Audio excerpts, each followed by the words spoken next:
Hey guys, Andy here, just with the next three carb craving tips, okay, in order to help you kind of get on top of them and kick their ass, okay.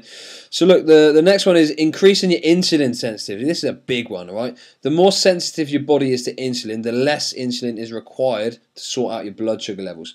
All right, if you watched the video yesterday, so the first three, you'll have seen that, or you'd have heard that when you eat carbs or and sugars, your body basically, your blood sugar levels rise and your body sends out insulin, but it usually often sends out too much, okay, which ends up with your blood sugar levels plummeting. Okay, now the more sensitive your body is to the insulin, the less insulin is going to get sent out there, okay, which means we shouldn't get that big kind of drop in blood sugar levels a little while after. Okay, now things that can help out with this is exercise is the big one. Okay, cinnamon is actually a big one. Omega-3, fish oils in particular, and magnesium is the magic mineral as far as this is concerned as well. In terms of quantities, cinnamon, just chuck some on, your foods. All right, so if sometimes I might put it in like a hot drink every now and again, like a teaspoon of that, or with, might stick it in like a banana omelette or whatever else, or like rice pudding and stuff. If I'm having that like after training. Fish oils, you could have anything from like 1,000 to 5,000 milligrams a day or thereabouts, and then magnesium would usually have about sort of 400 to 500 milligrams is usually about a winner.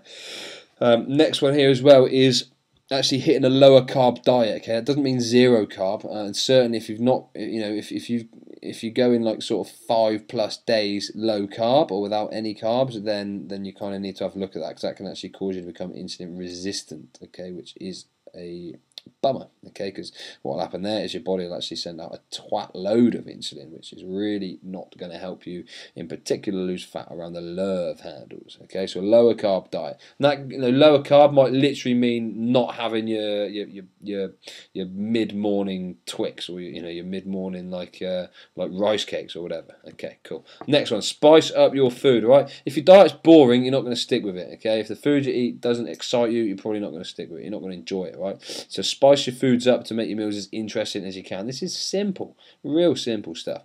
Eating right doesn't mean you've got to be a certified member of the chicken and broccoli crew. Okay, a lot of people have actually said to me, "Oh, is all you eat chicken and broccoli or chicken and vegetables?" No, it's not at all.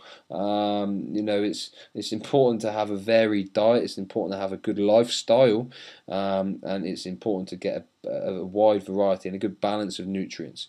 Obviously, I'm not talking about the type of balance that you get from KFC, but I think you know what I'm talking about here. Okay, so yeah, just spice up your food, keep it interesting, and you'll find that that's going to help you out big time.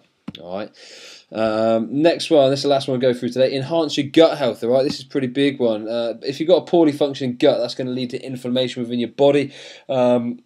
And that's actually going to mean that you can kind of become resistant to insulin's "I'm satisfied now" message. Okay, because one of the things insulin does is tell your body it's satisfied. Okay, if the gut's not working properly, that's not going to really happen. All right, nutrient deficiencies. So we're looking here in particular about B vitamins, magnesium, chromium.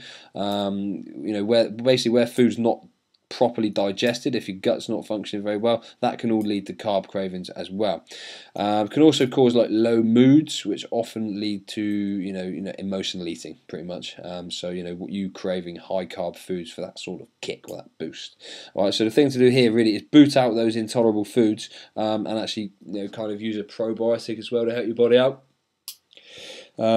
One of the next tips we'll talk about goes into glutamine as well, which can actually help your gut health as well, but we'll go through that tomorrow. Intolerable foods we're talking about could be wheat, dairy, anything along those lines. Anything that your body doesn't really react very well to, all right, is something there. You'll know what bloats you out, or you'll know some of the things that bloat you out and don't make you feel too good.